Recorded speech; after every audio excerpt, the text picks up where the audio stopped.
Mummy papa 11 बजे वाली गाड़ी से आ रहे हैं। फोन की घंटी तो सुनी, मगर आलस की वजह से रजाई में ही लेटी रही। उसके पति राहुल को आखिर उठना ही पड़ा। दूसरे कमरे में पड़े फोन की घंटी बजती ही जा रही थी। इतनी सुबह कौन हो सकता है जो सोने भी नहीं देता।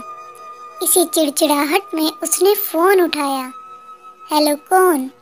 तभी दूसरी तरफ से आवाज सुन सारी नींद खुल गई। नमस्ते पापा। बेटा, बहुत दिनों से तुम्हें मिले नहीं, सो हम दोनों 11 बजे की गाड़ी से आ रहे हैं। दोपहर का खाना साथ में खाकर हम 1 बजे की गाड़ी वापस लौट जाएंगे। ठीक है। हाँ पापा, मैं स्टेशन पर आपको लेने आ जाऊंगा। फोन रखकर वापस कमरे में आकर उसने रचना को बताया कि मम्मी पापा 11 बजे की गाड़ी से आ रहे हैं और दोपहर का खाना हमारे साथ ही खाएंगे। रजाई में घुसी रचना का पारा एकदम 7वें आसमान पर चढ़ गया। कोई इतवार को सोने भी नहीं देता। अब सबके लिए खाना बनाओ, पूरी नौकरानी बना दिया है। गुस्से से उठी और बाथरूम में घुस गई। राहुल हक्का बक्का हो गया, उसे देखता ही रह गया। जब वो बाहर आई तो राहुल ने पूछा, क्या बनाओगी? गुस्से से भरी रचना ने तुनक से जवाब दिया, अपने को तल के खिला दूंगी। राहुल चुप रहा और मुस्कुराता हुआ तैयार होने में लग गया। स्टेशन जो जाना था। थोड़ी देर बाद गुस्सैल रचना को बोलकर वो मम्मी पापा को लेने स्टेशन जा रहा है, वो घर से निकल गया। रचना गुस्से में बड़बड़ाते हुए खाना बना रही थी। दाल सब्जी में नमक मसाले ठीक है या नहीं की परवाह किए बिना बस करछी चलाए जा रही थी। कच्चा पक्का खाना बना, बेमन से पराठे तलने लगी, तो कोई कच्चा तो कोई जला हुआ। आखिर उसने सब कुछ खत्म किया, नहाने चली गई। नहा के निकली और तैयार हो सोफे पर बैठ मैगजीन के पन्ने पलटने लगी। उसके मन में तो बस यह चल रहा था कि सारा संडे खराब कर दिया। बस अब तो आए, खाएं और वापस जाएं।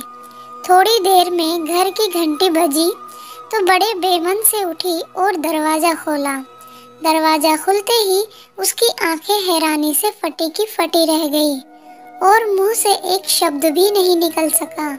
सामने राहुल के नहीं, उसके अपने मम्मी पापा खड़े थे, जिन्हें राहुल स्टेशन से लेने गया था। मम्मी ने आगे बढ़कर उसे झिंझोड़ा। अरे क्या हुआ? इतनी हैरान परेशान क्यों लग रही है? क्या राहुल ने बताया नहीं कि हम आ रहे हैं? जैसे मानो रचना की नींद टूटी हो। नहीं मम्मी, इन्होंने तो बताया था, पर चलो आप अंदर तो आओ। राहुल तो अपनी मुस्कुराहट रोक नहीं पा रहा था। कुछ देर इधर उधर की बातें करने में बीत गया। थोड़ी देर बाद पापा ने कहा, रचना गप्पे ही मारती रहोगी या कुछ खिलाओगी भी? यह सुन रचना को मानो सांप सूंघ गया हो। क्या करती, बेचारी को अपने हाथों से ही बनाए अध पक्के और जले हुए खाने को परोसना पड़ा। मम्मी पापा खाना तो खा रहे थे, मगर उनकी आंखों में एक प्रश्न था जिसका वो जवाब ढूंढ रहे थे। आखिर इतना स्वादिष्ट खाना बनाने वाली उनकी बेटी आज उन्हें कैसा खाना खिला रही है? रचना बस मुंह नीचे किए बैठी खाना खा रही थी। मम्मी पापा से आंख मिलाने की उसकी हिम्मत नहीं हो पा रही थी। खाना खत्म कर सब ड्राइंग रूम में आ बैठे। राहुल कुछ काम है, अभी आता हूँ कहकर थोड़ी देर के लिए बाहर निकल गया। राहुल के जाते ही मम्मी, जो बहुत देर से चुप बैठी थी, बोल पड़ी, क्या राहुल ने बताया नहीं था कि हम आ रहे हैं? तो अचानक रचना के मुंह से निकल गया, उसने सिर्फ कहा था कि मम्मी पापा लंच पर आ रहे हैं। मैं समझी उसके मम्मी पापा आ रहे हैं। फिर क्या था? रचना की मम्मी को समझते देर नहीं लगी कि ये मामला है।